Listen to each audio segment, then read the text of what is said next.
think we can begin.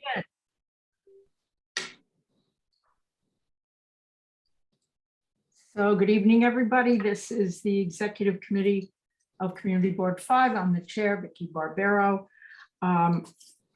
Just to basically go over it, because I think we do have a couple of people from the public attending tonight, that the exec committee meets once a month.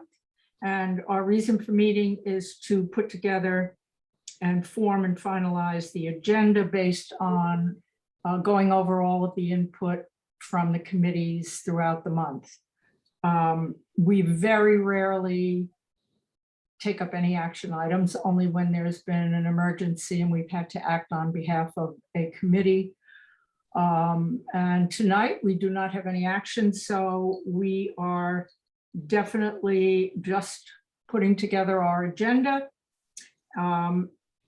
Members of the public are provided the opportunity to attend this meeting, but anyone who's interested in speaking to us or making a comment can tune in at the end of the meeting, raise your hand, and it will be heard after the business of the exec committee has concluded.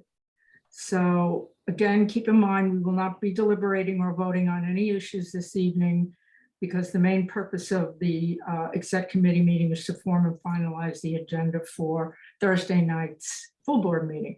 All members of the public are encouraged to sign up and participate in the public session of the full board meeting on Thursday if they wish to speak to issues that are before the board for action or any other matters that may be of common interest to the board. So having said that, I have three announcements. One is actually a question. As you all know, we changed our time.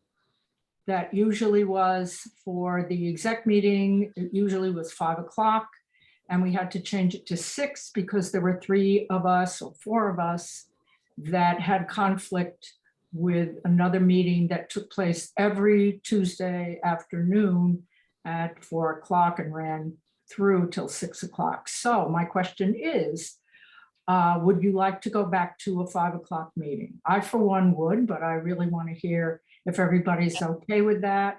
I like 5 o'clock. I see lots of thumbs up. All right, let me. Yes, yes. I mean, it really frees up our evening. We are usually finished by around, an hour into the meeting. And if there's no one that has any reason to not want to do, Aaron? Well, I mean, I can be flexible in the 5, but it is a challenge for me because I'm usually booked in meeting. I'm usually working until at least 6. So especially when we're traveling, if we're physically back to traveling in person, I have to leave the office before 5 and get across town. That's been challenging for me. Obviously, I made it work every once in a while. So I actually prefer the 6, but it seems like. All right. Are you saying the virtual makes it easier right now? Yeah. Okay. Virtual, either way, virtual, I can do. Yeah, let's move it to 5 because that would be okay until January 15th. And at that time, we'll figure out, because at that time we ought to know whether there will be hybrid meetings, whether or not you'll be able to join. Even though we have an in-person meeting, you might be able to join virtually. Let's wait and see how that all plays out. Would that work okay? Yeah. Okay, good. All right. So next month and December and January, because we fall right under the January 15th deadline, we will be meeting virtually, and for exec, we'll go back to the 5 o'clock for those 3 meetings and then figure out what we'll have to figure a lot to figure out before January. Let me put it that way.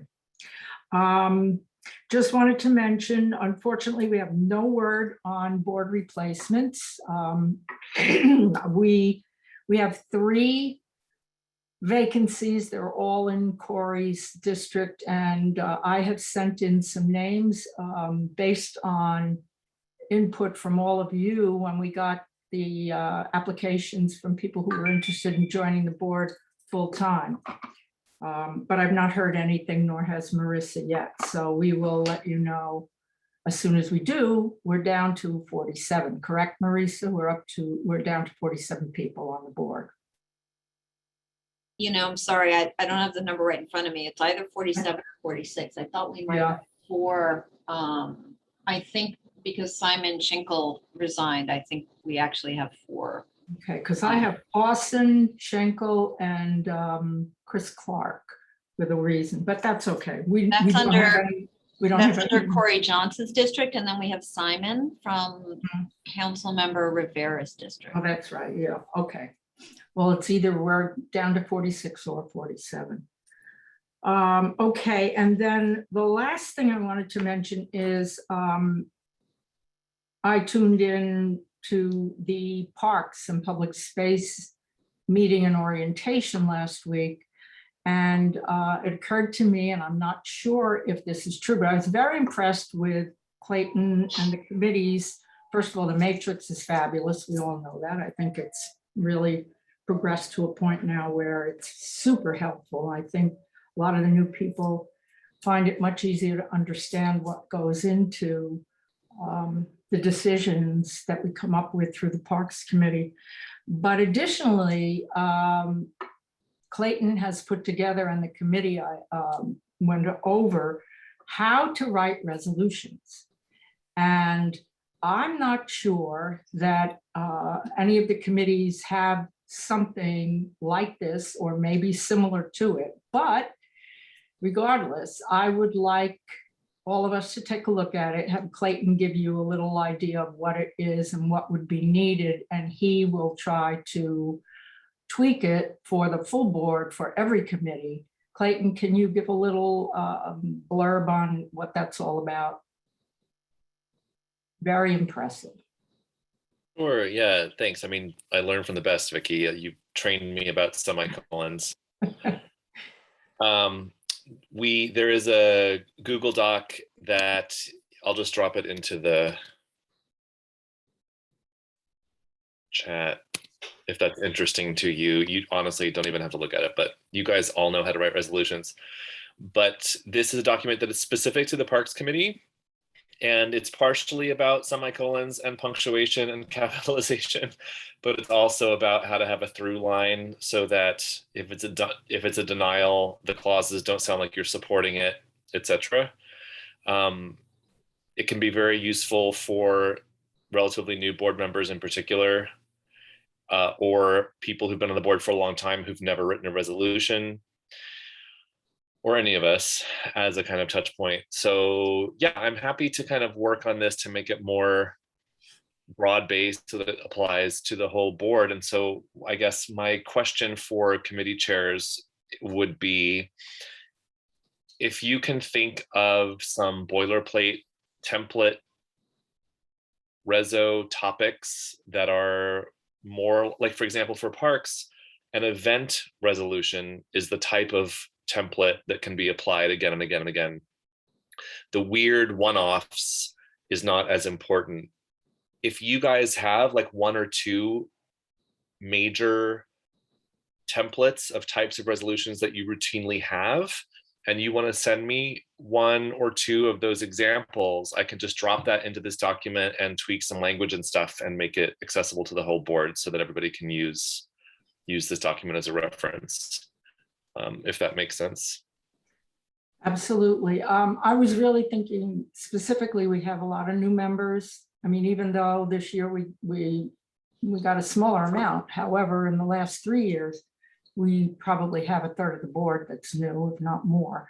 And especially the ones in the last 2 years come on with absolutely no idea on how to write, or even, as you have mentioned, the required punctuation that just makes every resolution clear and concise and reads well along with the punctuation. So this is not for all of us. This is mainly for new people, and it would require, if you've got 5 new people on your committee, you'd have to explain 5 times or try and get them all together to go over how to write a resolution.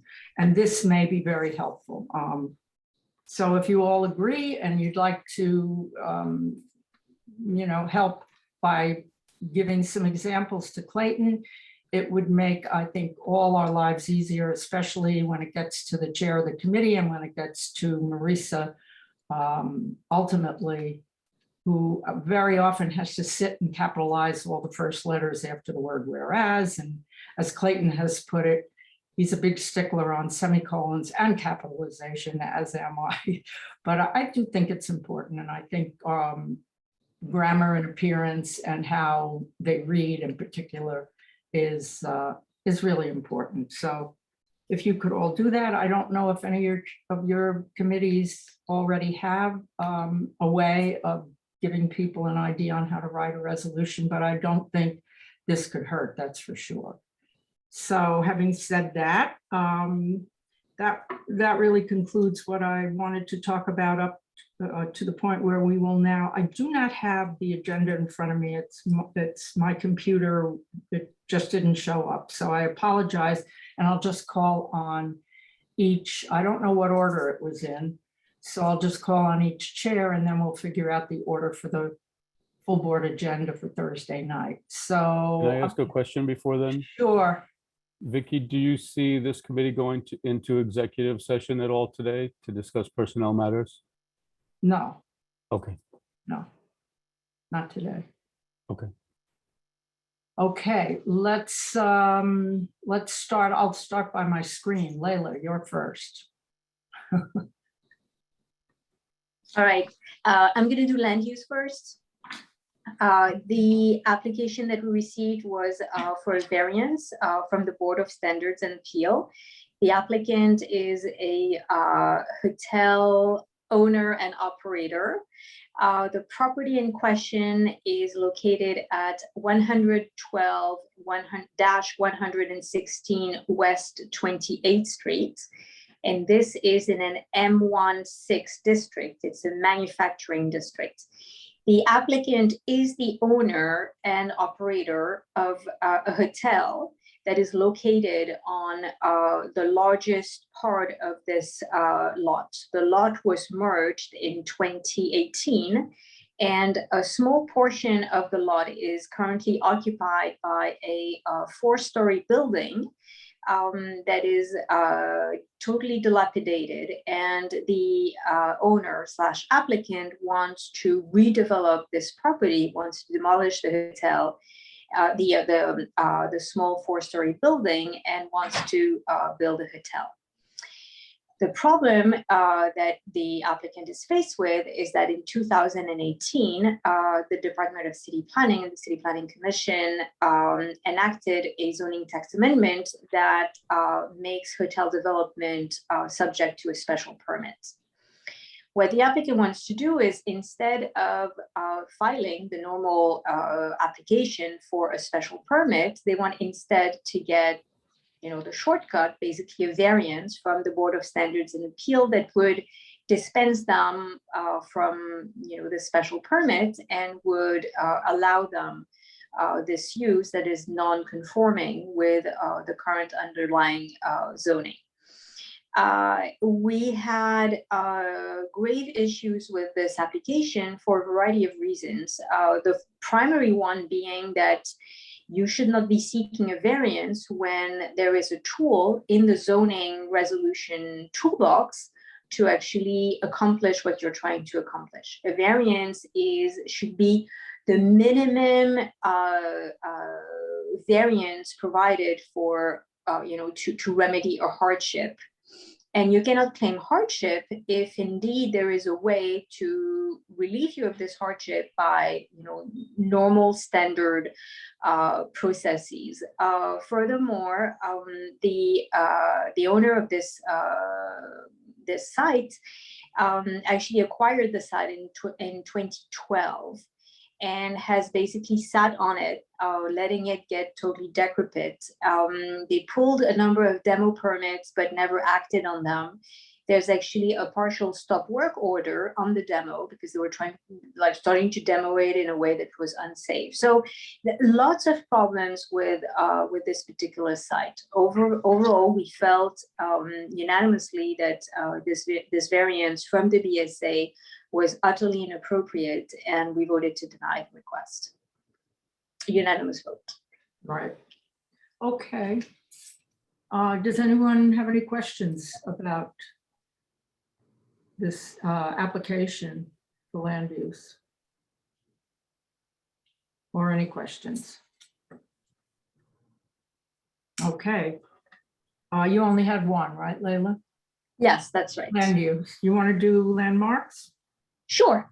Okay. So for landmarks, we had one application and one presentation. The application is 935 Broadway. This is a building located at the corner of Broadway, 5th Avenue and 22nd Street. This is known as the Mortimer Building. This is across the street from the Flatiron Building. The building was built in the mid-19th century, beautiful Italianate style building. It is located in the Ladies Mile Historic District. And the applicant here is Warner Brother doing business as Harry Potter. So the Harry Potter store opened sometime in, I want to say, maybe May or June of 2021. And before their opening, they obviously did a number of alterations to the building, including installing a clock with a dragon that we objected to when they came to us with that proposal in January 2020. But the reason they were in front of us last week is that they built vitrines without LPC approval. And they received a notice of violation from LPC. And they came basically seeking to legalize these vitrines. So just a little bit of explanation on what a vitrine is, which quite frankly, although it's a French word, doesn't have the same meaning in French. So we had to get clarification on that. It is basically a sort of display window that is fully boxed around a show window.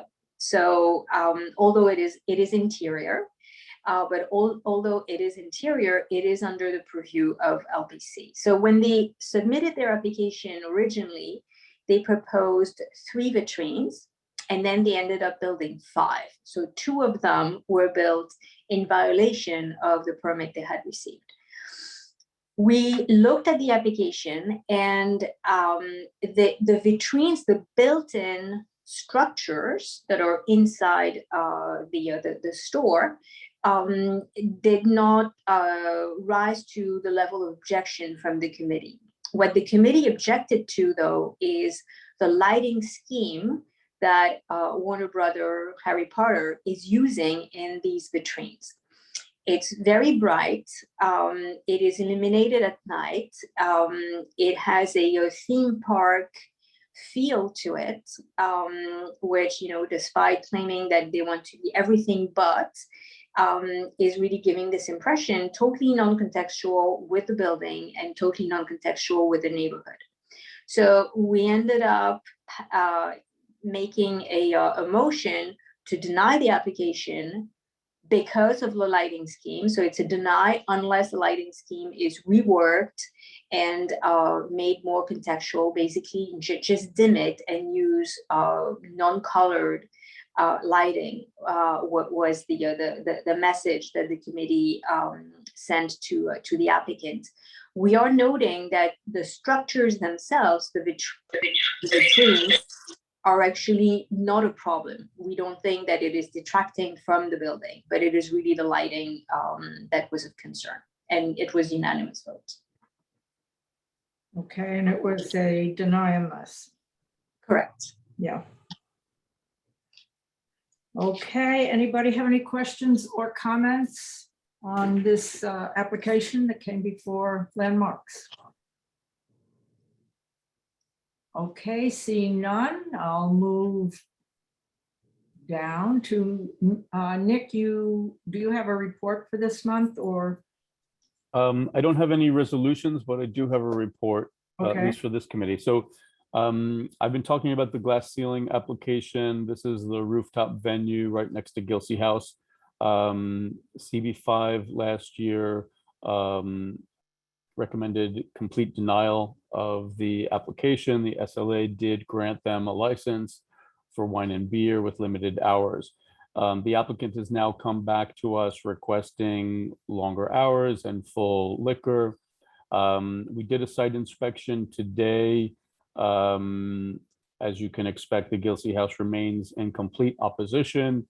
And we're sort of trying to balance right now what the best move is for the community board, whether we try to get concessions from the operator that would be less than the SLA would possibly allow.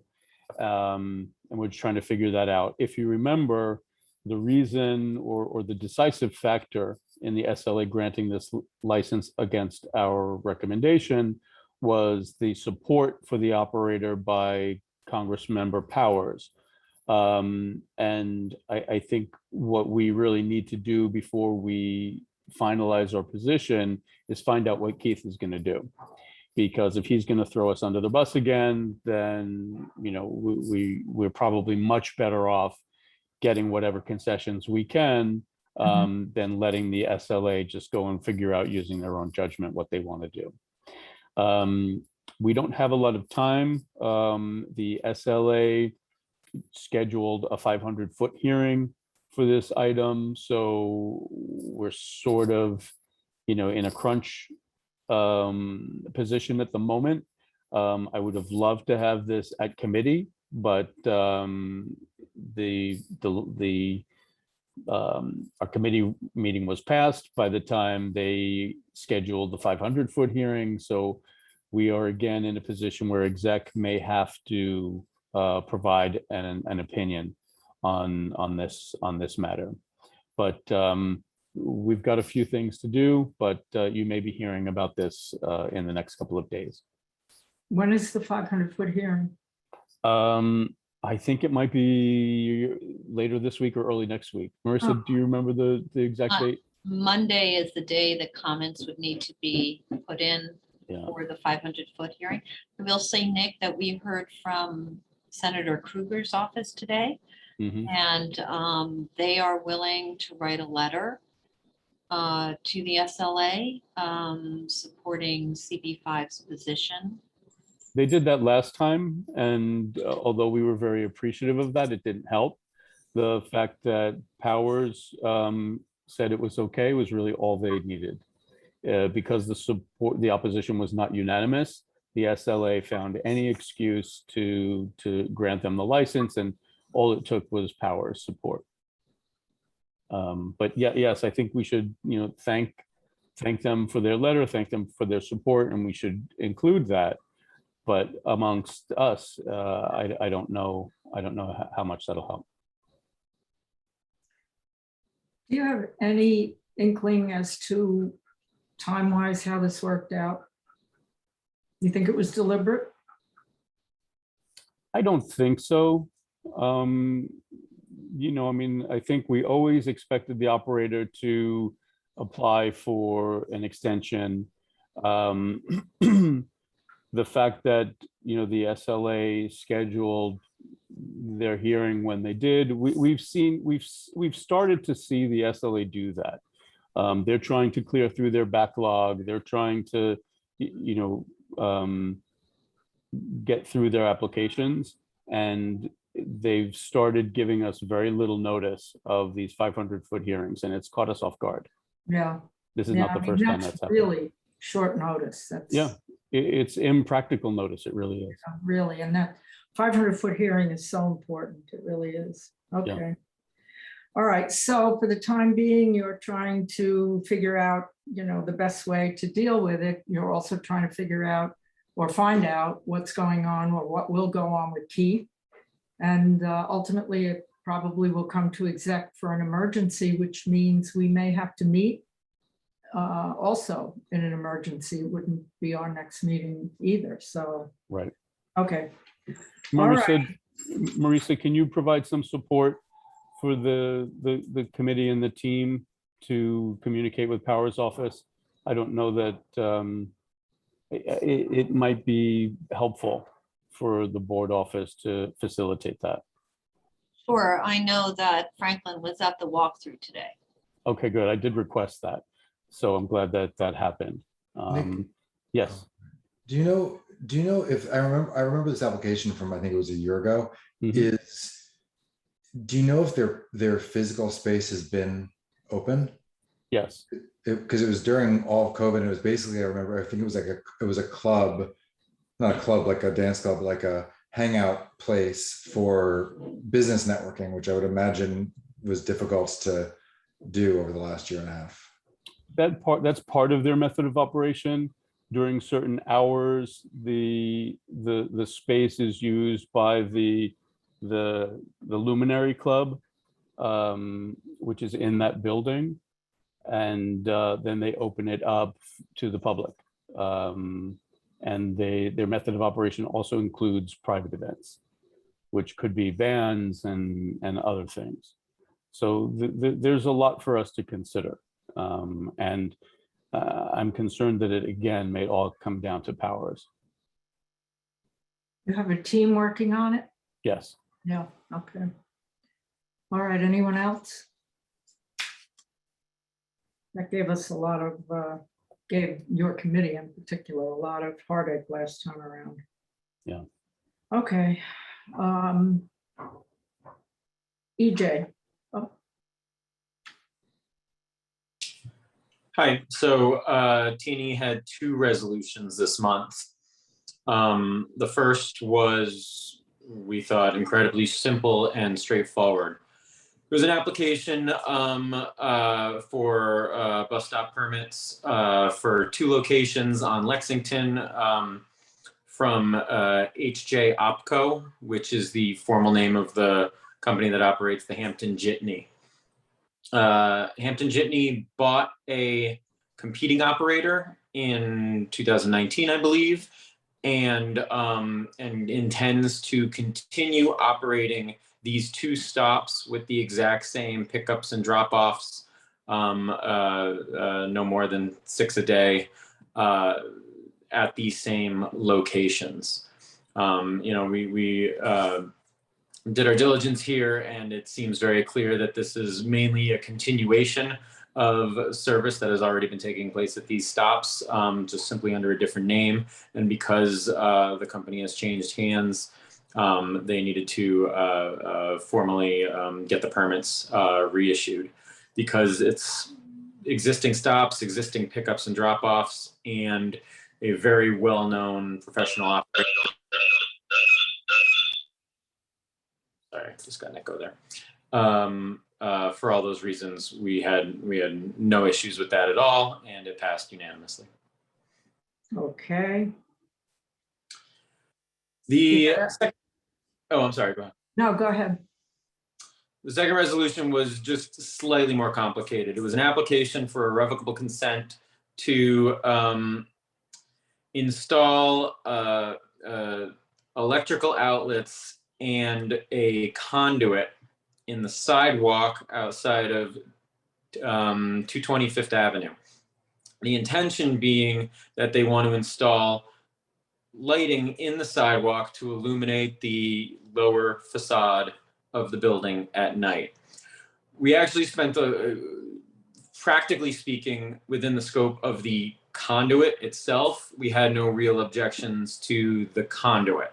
It will be pretty close to the building, flush with the sidewalk after construction is complete, and not impede anybody walking along the sidewalk.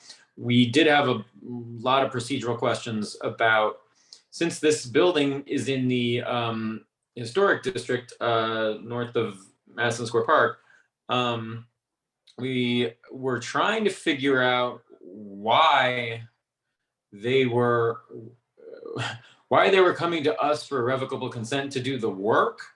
Prior to, from the applicant's perspective, they had not gone before either Community Board 5's Landmarks Committee or LPC to do what seemed to us to be a change in configuration for a building in a historic district.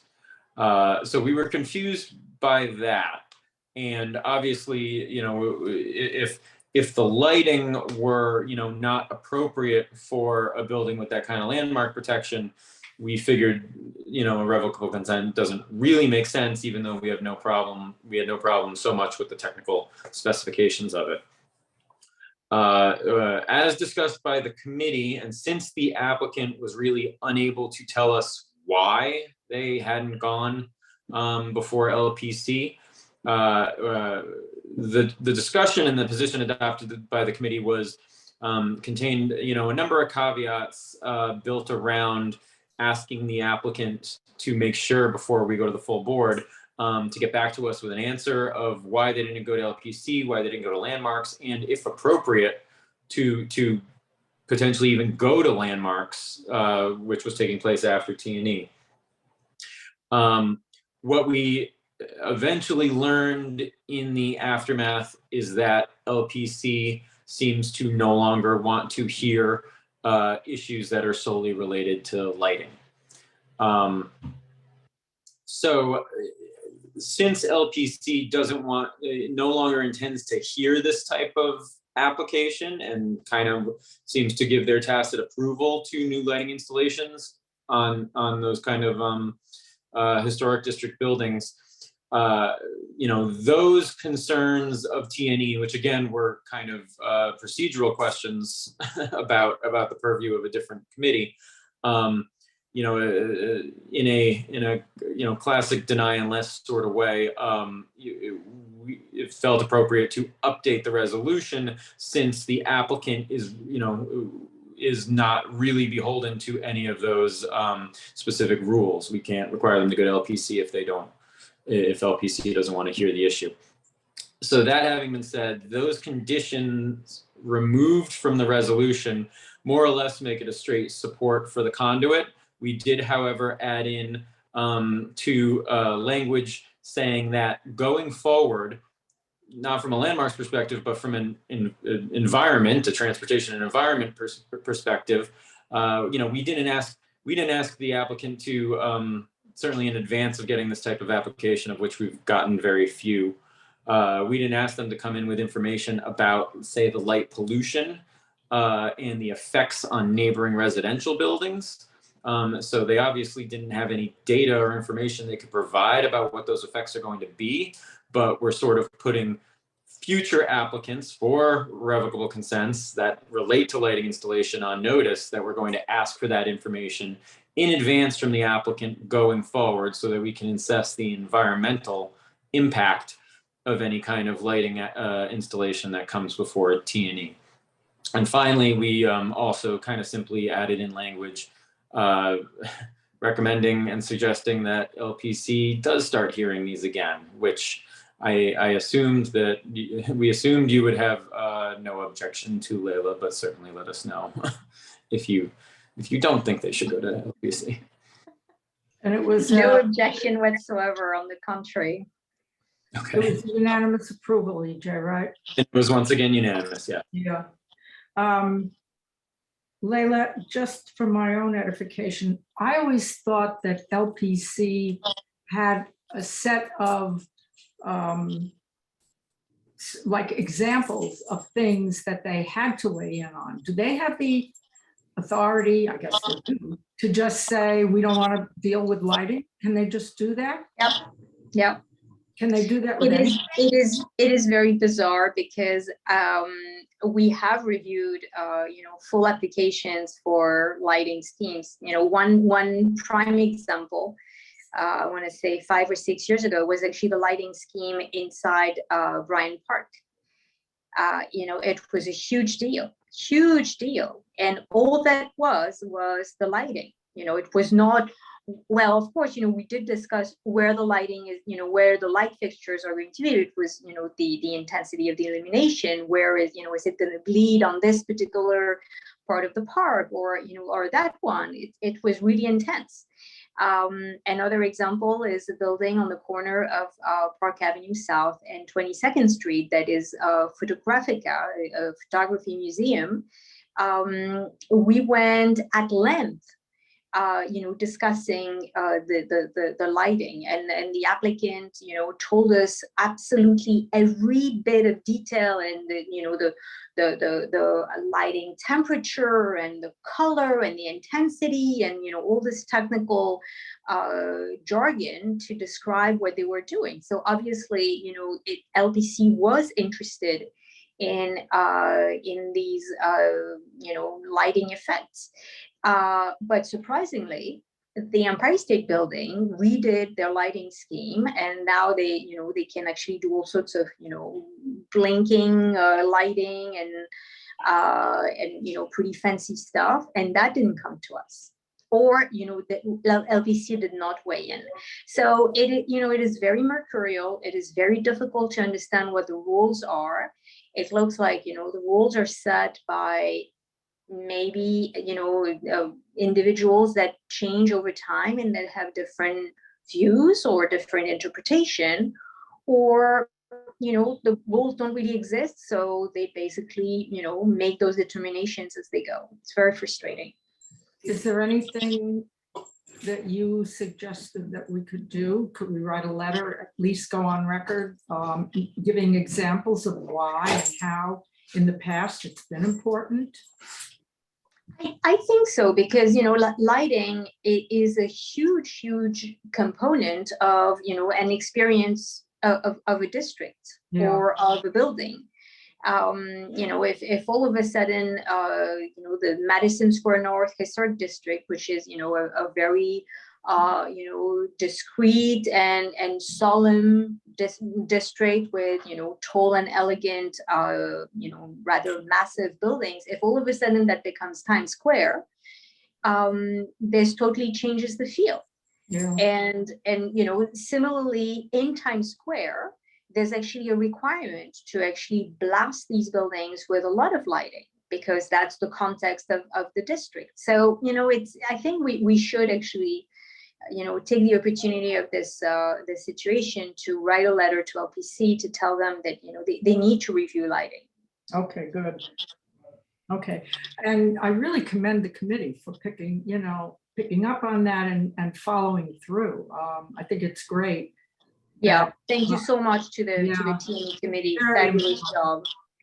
And we don't realize, although it comes up every so often, that we wind up with applications that come to one committee that in some way impact or have some kind of an effect on what another committee either does do or should get involved in, and whatever. It's a good example, and I think it's great. And I thank T&E for the work they did on this.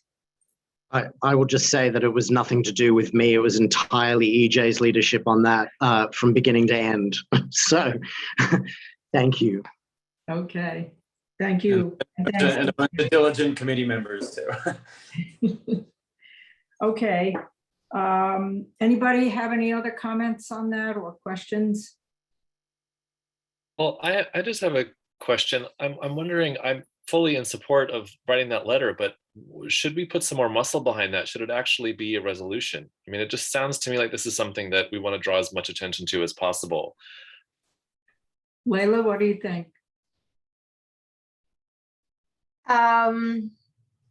Yeah, I think it would make sense to make it a resolution, and I think it would make it stronger. And then from we can accompany this resolution, of course, with a letter. So it's not just a dry resolution, sent to people who don't expect one because it was not an application. But I agree with you, Clayton. I think that a resolution would have more teeth, and I'm hoping that.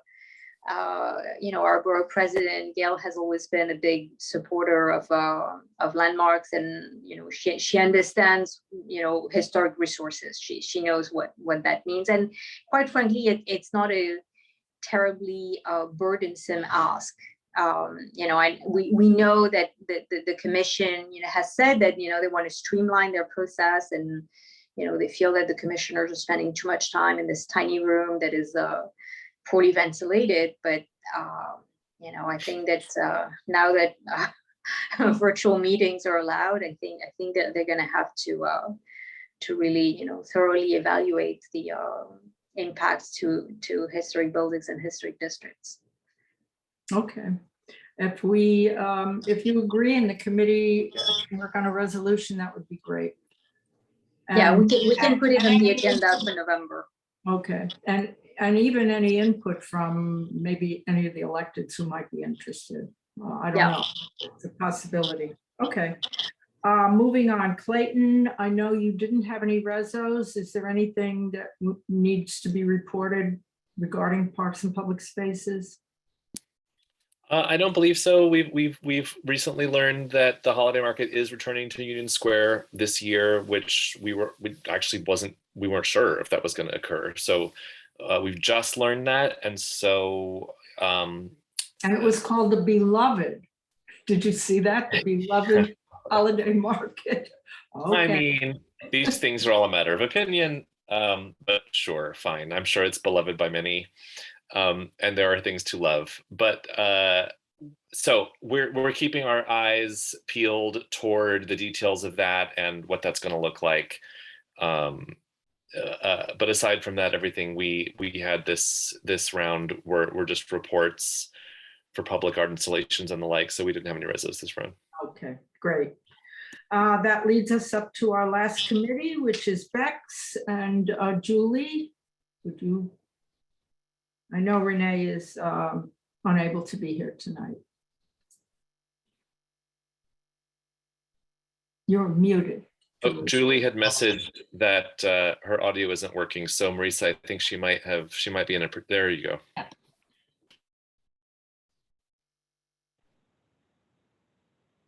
Can you hear me? Yes, you just came on. Sorry about the audio issue tonight. So Renee and I wanted to get feedback from the committee on our budget request and our district needs. I don't know if you guys had a chance to look at the documents, but our district needs items are very focused on issues we faced during the pandemic. The top 3 issues are homelessness, economic recovery, and quality of life. Even the other issues such as academic recovery, lack of open space, and transit issues are related to the pandemic. So we put together the budget list based on these priorities. The committee only presented these items to us, and a small working group prioritized them. So for capital requests, we only have 33. We are allowed to present 40, and Craig already emailed us this afternoon with some additional capital requests related to schools, which they're great. We're going to add those in. For the expense, we have twice as many as we can submit. We can only provide 25 items. So some of them didn't make it up there, but we're happy to get your feedback on, the priority if some items need to be shifted up, how you guys feel about them. I can share my screen if needed, but I wasn't sure if how detailed you guys wanted to get. Well, let's see. Does anyone have any initial comments in terms or reactions? Clayton. I think this looks amazing, and you guys do such incredible work. It's very comprehensive and thorough, and I applaud the committee and you for all that you've done. My only comment is very granular. So, forgive me for this is not like top line feedback at all, but Layla and I had been in touch with you about the parks and cultural spaces and the kind of top line requests being about the lack of open space. And so now that we're just on the call together, I just think it would be helpful, Layla, to see what you think about how the wording is in that paragraph. And I'm wondering so Layla, what I'm referring to is it says, public funding should not be given to POPs, which is great. There's an opportunity for additional public space to be built into upcoming land use projects. So that's obviously correct and reflects our precedent. But I'm wondering if that's enough, if there's any use, Layla, for any more specific detail about what we might propose that would look like. Because I know that takes so many different shapes, and I'm not really sure if it's helpful in this document to be more specific, or if as it's worded right now is helpful. it's hard to really understand, how these documents play out and on whose hands they end up. My understanding is that a general comment will not result in a direct action, but will result, hopefully, if we're consistent, in policy change in the long run. So, for example, if we keep saying we don't have enough parks, then it makes it, and we say it consistently for the next. We've been saying it for already 5 years, and we're going to repeat it for the next 5 years.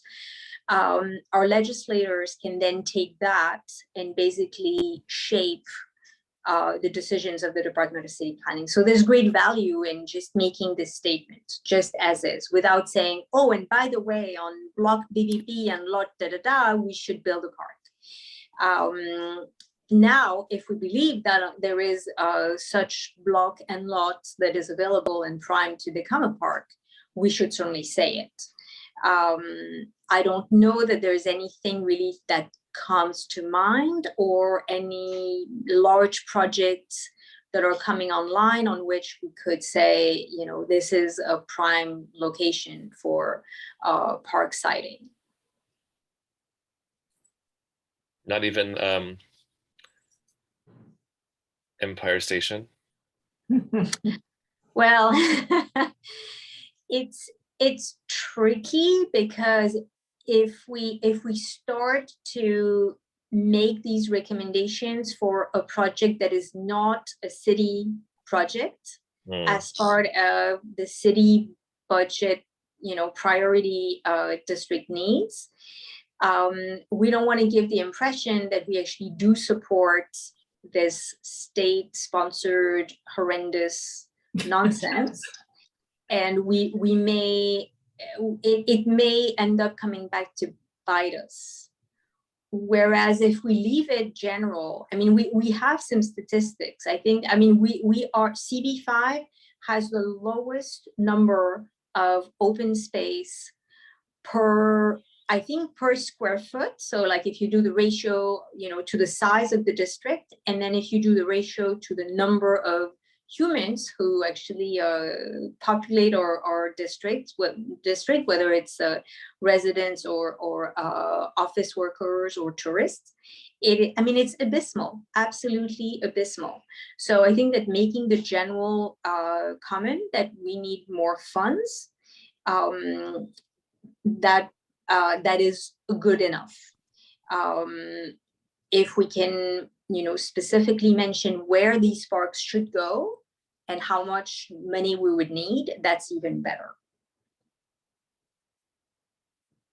So are you both looking at that wording, or is the wording okay the way it is? Does it need embellishing? I think based on what Leila just said, it sounds like it's good as it is. Okay. Julie, is that what you took away from that? Yeah, but I wanted to know that this wording is from the district needs statement that Renee put together. So if there's any comments on the district needs statement, that would be helpful, because I do think we published that on our website. So it might be good to, it's our statement and where we're gonna advocate. Julie, when would you need feedback by anyone on this? Before the next VEX meeting or prior? Right. Yeah, before the next VEX meeting, we're going to vote, and then we're presenting to full board next round. Okay, and when is the VEX meeting? What's the date? It's usually the last Tuesday of the month, the 26th. Okay. I think that what would be wise, and I'm certainly going to try to do that, it would be for the chairs of all the committees to attend, so that we can participate, when the committee meeting is happening, rather than afterward. Or yeah, I don't know what you think, Julie, but I certainly don't want to also overwhelm your committee with a big turnout. And I think that would be really helpful. We need more input, as much input as possible from the committee. Yeah. And what is that date? The 26th, it's a Tuesday. So Julie, can you and Renee send out a reminder to all of us to tune in to the Bex meeting for that purpose so that the chairs can do that? If they have, if they want to have, additional input. Okay, Yeah, that'd be Okay. great if all the Okay. chairs. that's a great idea. Yeah, Any- excellent. One way you could think about it is both to make a general statement in your district need statement about the lack of open space, but then within your capital list, of which you have openings, you could ask specifically for extensions of the current park space through the Open Streets program, for example. Somehow use the programs that have been developed through COVID and ask for some permanency, like there will be around open restaurants, capital dollars to be put to support extending the current parks through the Open Streets program, for example. That's an example of how you could just take the general idea and try to create a couple of actual specific requests around them. Like that. What about turning some of the pedestrian plazas into parkland? Ah,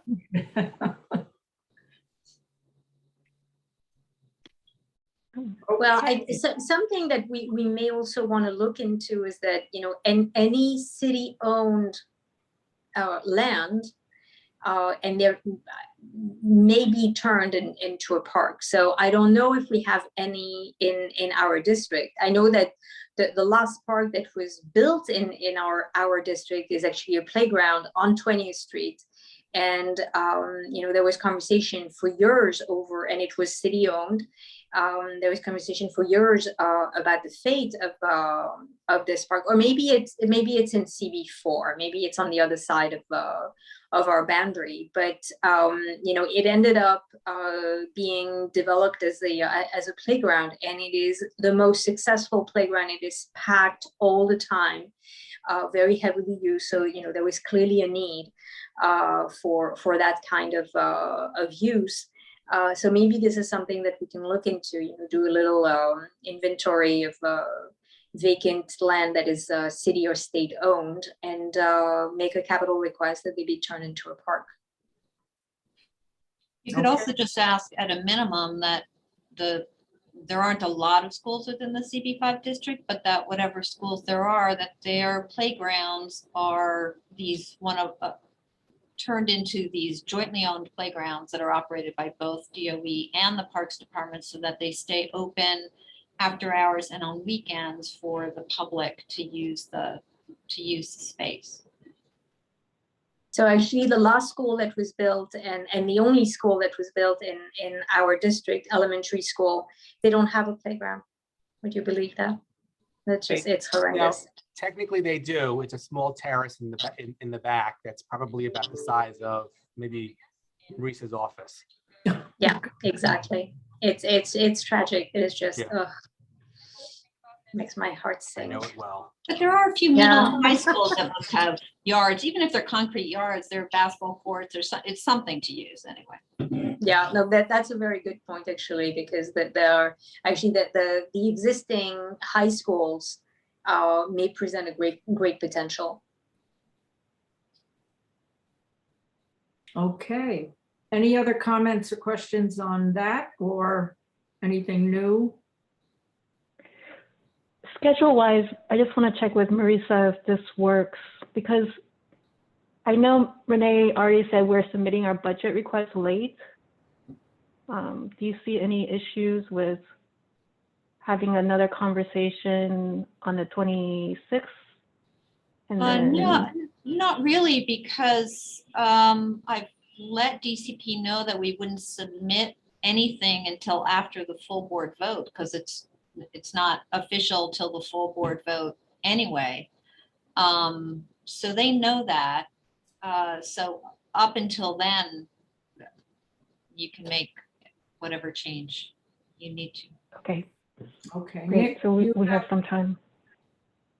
I'm sorry. Yeah, I was wondering if we should talk about the open streets situation and what's going on with DOT and the hearings coming up and the whole process. It really involves so many committees. Yeah, and that is item number 9 in the budget request under expense.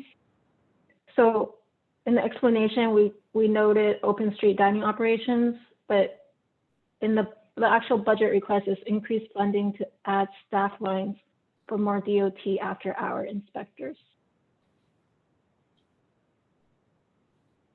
I don't know, Marissa was able to craft it so that, you know, this is a strategy to get people to regulate the dining. Yeah, I was okay with that language. My question is a little bit more broad, and whether the board or the executive committee or how we're going to approach this. What is the current timeline about the hearings for the proposed permanent text? So the latest Changes? email I forwarded you, I think it was last week, Marisa sent it to me. The DOT is now looking at the structural requirements. So I sent that to you and EJ to get you involved. I'm not sure which committee is best to look at the structural requirements for these things. But you know, in the past, the last time I spoke to Vicky about it, we were talking about maybe she would create a task force, you know, a multi-committee task force with 2 people from PSQL, 2 people from Parks, 2 people from T&E, and some members of the public, because there's just so many facets to this issue. And I don't want to see us caught off guard. You know, if DOT says, oh, hey, we're having a hearing on this and you've got 10 days to provide comments, we're not going to be prepared. So we may want to start looking into this. And especially now they're starting to schedule hearings, at least now on the structures. I don't know if we want to comment on that or not. So to my thinking, and yes, Nick, thank you for reminding me about that email. So I think that this would either be joint committee or a task force, and a task force makes a little bit, I think the task force makes a little bit more sense since it seems like this might be going on for a while. And it does seem, EJ and Sam, if you agree, I mean, it does seem that T&E and Parks and Public Spaces are the 2 most relevant. At least for the structural things. I mean, I think PSQL needs to get involved once it comes time to addressing hours and method of operation and those aspects. Well, yes, and we did actually talk about that at the Parks Committee Monday, Nick. We kind of talked about the current kind of structure of liquor license issues coming after the Sidewalk Cafe has been heard historically, and that it makes sense to kind of retain that general structure, which I still think makes the most sense. Sure. And that's when I agree. I was just going to say, from a T&E perspective, I agree with everything that's been said. I really can't imagine that there are so many facets, and they, you know, the different facets live at the cross section of these committees. We could either address it in a serialized fashion, each committee individually, but it seems less than ideal because of the interplay between all of the different steps in the process. And it certainly seems to me that longer term, even though, you know, DOT apparently will be doing the enforcement, but that very long term, the issuance of these permits, once there's a law into place, will demand something more permanent than just endless joint committee meetings. So that's another reason, I think, to support the task force concept. Can I offer, EJ, what does everybody think about this? I think I agree with that. However, I also think that it might behoove us to kick that off with a public joint committee meeting, simply because the amount of input from all the committee members and members of the public might be really, really useful for marching orders for the task force in a way that would be a little bit more broad-based than Or make the task force meeting public. Or make the that, first- yeah, same, right, either. Yeah, whichever kind of makes the most sense. And I guess that would be, we could determine how many people should be on it, and it should just kind of be equal parts T&E and Parks Committee members, I guess. Only Parks and T&E? Well, land use is a little bit involved. Landmarks could be involved. Bex could be involved. I mean, it could be everybody. But it does, obviously people on those committees also sit for the, I would imagine, on one of those two committees as well. And for the most part, if we're using sidewalk cafes as the kind of model, which makes sense from a public hearing standpoint, I think that T&E and Parks is the most relevant. What if we had, just say 2 committee members from each of those committees, or even 3, and 1 committee member from the other committees that aren't, Yeah, I just think it would be helpful to have like a complete overview, so that if something comes up, we're prepared. We've got somebody on the committee, they've got the background, they've got the information, even Bex, from the standpoint of things that we're talking about now, having to do with things that Bex does deal with, that could be a part of that, not on a regular basis, but at least somebody will be there and be involved. yeah, I think that's wise. I mean, POPs issues could very, very easily come up, obviously. And the sidewalk cafes, 15% of the time, the sidewalk cafe is proposed in front of a landmark building, and that has come up. So I think that's a wise idea. Yeah. Okay. I also would make the case for PSQL to be involved early, because I'll tell you now, a lot of complaints that we get in the office have to do with the actual restaurant service on the street. And they could make that part of the design, that they're allowed to have like an outdoor bar area or an outdoor serving area or something like that. So I know people are talking about that. Yeah, definitely. Okay. Let's go back to, we can iron this out with further thinking, and I don't know, I think we need to really come up with a plan on how we want to unfold this because of the time element involved. And would we still do what we said about when it comes in specifically affecting one committee? I mean, we talked about if it is a liquor license, obviously it goes to PSQL, but it would go to Parks first for the cafe if the cafe was brand new. That would not involve the task force, or would it? What is your thinking? We originally said that that would go to the individual committees when it is very cut and dry. Well, just procedurally, can a task force hear things publicly? Does the task force have the kind of parliamentary wise, like standing as a committee in that sense? Or would we have to actually create a new committee?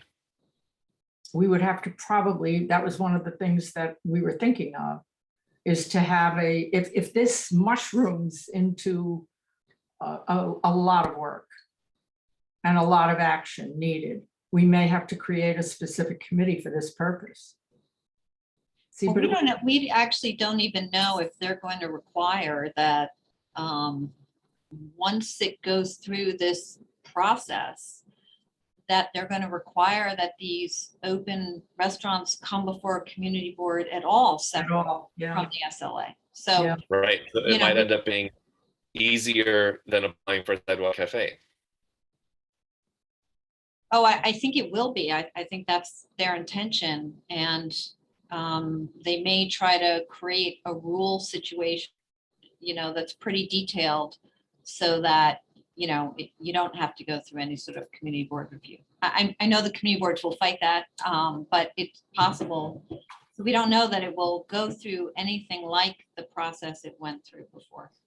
I think we can probably suspect it'll still have to go to the SLA separately, because all of this structure we're talking about now is city.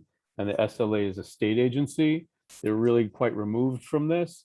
So I always expect that PSQL will have the, the final say before these spaces, however they're approved, if they are approved, will get licensed for serving alcohol. At least that's my hope. The thing though is that right now we have a chance to shape how this is going to unfold. What kind of regulations? Is it safe from the standard of fire safety? I mean, some of these things are just, in my opinion, they are fire traps and death traps. They are fully enclosed. Though there's some air flowing, but they're fully enclosed. Some of them are pretty big and have a capacity that way exceeds just the one party. I think that I would want some experts to actually weigh in. That's just one example of an area where I think that this thing is not properly thought through. Is it going to become permanent? Originally it was meant to be a way to keep these restaurants open in the winter time so they could shelter their patrons without putting them indoors in the harm of COVID. Should that remain? All of that needs to be discussed, thought out, and fought, because we can certainly trust the DOT to not come up with well thought out plans. They never do. To no one's fault. And I'm not blaming this particular agency and putting them on the spot, but that's just the way they operate. So I think it's really important that we should get the brightest members of our board, tell them that they need to make the time and have the bandwidth and start working on it. It's really a big deal, especially for our district. I'm not saying that it's not a big deal for other districts. It's actually a huge deal for our entire borough. I think that's right, and I think it's an argument for doing something, particularly while these initial rules are getting established, for doing something dedicated and specialized. And yes, of course, I'd be perfectly fine with kicking it off with a joint committee meeting. But if the task force ends up including someone from every committee, that's going to be a very big joint committee meeting. But worthy of this.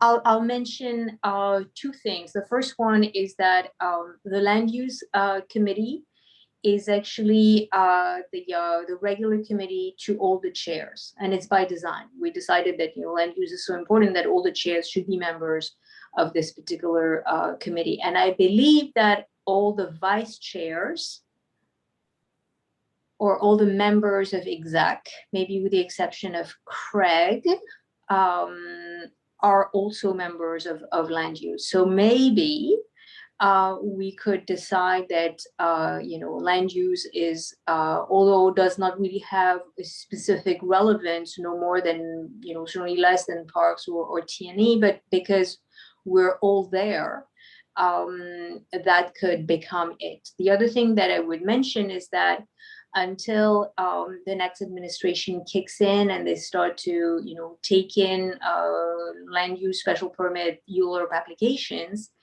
we should be pretty quiet. I mean, we've been so busy the past 9 months because everybody was rushing to get their approvals in before the end of this current administration. We should be pretty quiet for the next 6 to 9 months. So, I'm just mentioning it in terms of, operations, maybe, for no other reason that it would be practical, maybe land use could be the good outlet for that. I mean, I'm all for keeping meetings on the books and not adding extra meetings. So if there's room on that agenda, and I do think that we would want to actively solicit anyone on the board who's interested to attend. Yeah, and we may want to actually expand, meaning that the task force would be folded into the land use committee, but it would be expanded for, so for that particular item, the group would be broader and would bring more expertise from members who are not members of land use. And then for, land use specific items, it would be, the normal membership of the committee. Yeah, that works, because the people who I have in mind for the task force on PSQL are not on not on the land use committee. Yeah. So you're saying form the task force and fold it into land use and have the joint meeting that way? A joint meeting of the task force and So land, the task force would be made up of all the members of land use, right? plus additional members recommended by the chairs of each committee. And Yeah. the standing meeting for this task force would be within the land use committee. Okay, how does everyone? It's just a thought, maybe, Yeah. we need to, think it through and see what the implications would be, but, it could be a possibility. Okay, I think we've had good discussion on this and it's given us a lot of food for thought. I'd like to go back to the budget so that we can get this information for Julie and Renee, but we do need to examine it further, take a look at the suggestions from tonight, and perhaps call another meeting of the exec committee specifically dealing with this topic. If Yeah. everyone's okay with that. Is that all right? Sure. Okay, Yeah, I think that's appropriate. yeah.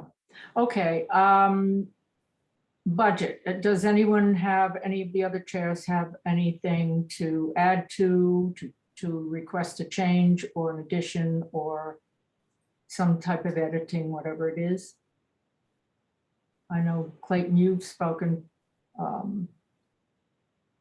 EJ, is there anything from a T&E standpoint that you need to make Julie and Renee aware of? I'll admit that I still need to review the latest draft. I haven't had a chance to do that yet since Okay. it was shared. Yeah. I can certainly do that expeditiously in the next day or so. Okay. Okay, and Layla, you're okay with, from a landmarks and a land use standpoint? Yes, I am. Okay. Okay, and Nick, was there anything additionally from PSQL that might need to be? No, open streets dining was the comment that I made Right, for the budget, and I thought that was incorporated well. okay, good. Okay, have we missed anyone? I don't think so. Julie, we will try to make sure if anyone has any further thoughts or needs to contact you, they should really do it within the next week so that it's not right up to the 26th. And I guess you're okay with our inviting all of the chairs to be at the meeting on the 26th, but anything that is thought of before then or needed to be clarified should come before that meeting. So you and Renee will send out a reminder. And is there anything else anyone needs to say about the budget tonight? Julie, do you have anything else? No, we'll look for your comments. I think Renee wants to send it out before our Tuesday meeting to the committee. Okay. So any updates, we'll try to incorporate by then. Okay. All right, is that okay with everyone? That works? Okay, and we should all tune in that night, be a part of that committee meeting. That's on a Tuesday night? The 26th? Yep. Yeah, okay. The 26th. All right, is there anything else? And if not, hang on a second. I Let's have see. just a small thing to say when you're done with everything else. Okay. I don't think, do we have anyone on from the public? that may want? No, the phone number is actually Julie. Oh. Using it Okay. for her audio. Okay, very good. Okay, then we are finished, except Marisa, go ahead. I just wanted to let everyone know, if you didn't see his email, that Thursday is Luke's last day with the office. He will be at the full board, but only for the beginning of it, only for the start. So I just wanted to make sure that you knew that, Vicki. Okay. Marisa, do you need help with recruiting, replacement, interviewing? Is there anything we can do to help? I'm not quite there yet. She's But still in shock. Do we know where he's No. going? What is he doing? Yeah, he's actually going to be a Manhattan Intergov rep for DOB. Wow. So we'll continue to have communications with him, and I'm sure he'll be at our district service cabinet meetings, which will be a treat.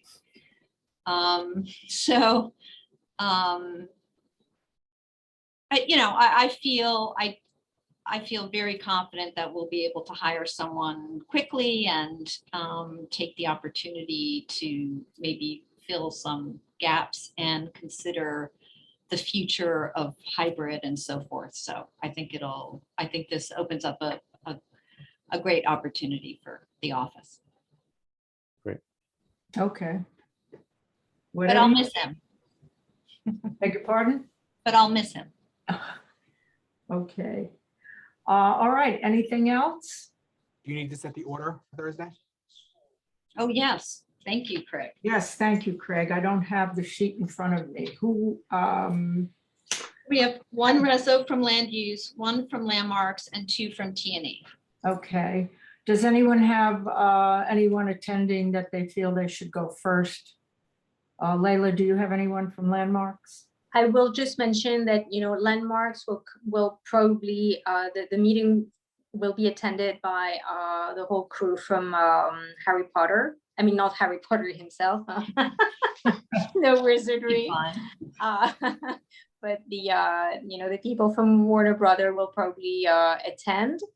And the same holds true for the land use application. The land use application, though, we had basically two consultants show up to the committee meeting, and they were mostly unable to answer any of our questions.